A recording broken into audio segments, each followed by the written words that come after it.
Today, America faces many critical problems. A financial crisis that has hard-working families nervous.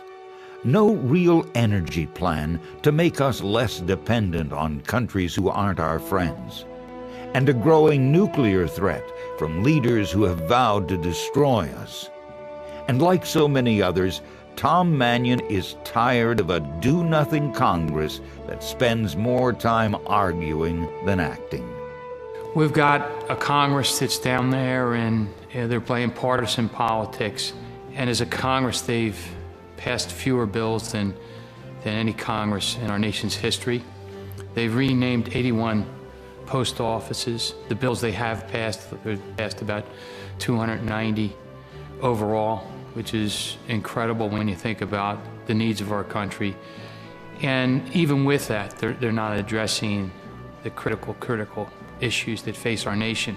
And really, they've lost sight of what their real role is in Washington and the responsibility they have as leaders in our country. And, you know, we just can't afford it anymore. We've got a $400 billion deficit. We've got spending out of control in Washington. We've got an earmark process that's broken. And we've got leadership in Washington that just doesn't seem to understand that we got to get a handle on cost. And as I go out and talk to people and I share with them my belief that there's been no more critical time in our nation's history than where we are today. I can't ever remember in my lifetime when we've been at a critical crossroads like this, and it's just not good enough anymore to step back and watch it happen. We need people to step forward and go down there and begin to make the type of change that we're going to need if we're going to have the type of country we want for our children and our grandchildren. For me, this is not about party. Given the state of our country and where things are, we really need to work together as Americans to come up with where we're going to take this country forward. And there's too much partisan politics right now down in Washington. It's part of the reason that things are so broke down there.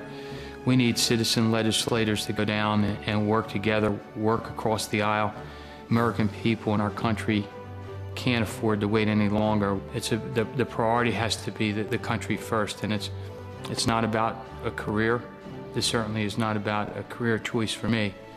This is about my country. I'm here because, you know, my son gave me a wake-up call. The young men and women that are over fighting for our freedoms in Iraq and Afghanistan, they don't question whether they can make a difference. They're all about making a difference. They're all about service to this country. And if we can't step forward in the same way back here and put our necks on the line and put ourselves up front to make an impact and do what's right for this country, then all is lost. And we need to always remember those that have made that ultimate sacrifice.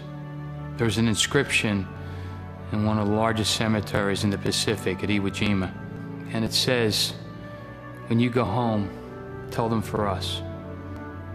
For your tomorrow, we gave our today. Let's always remember.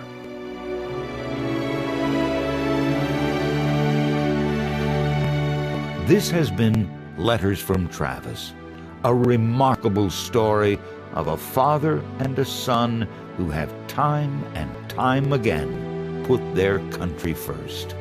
They've served America with honor, dignity, and passion. And it's a story that is far from over.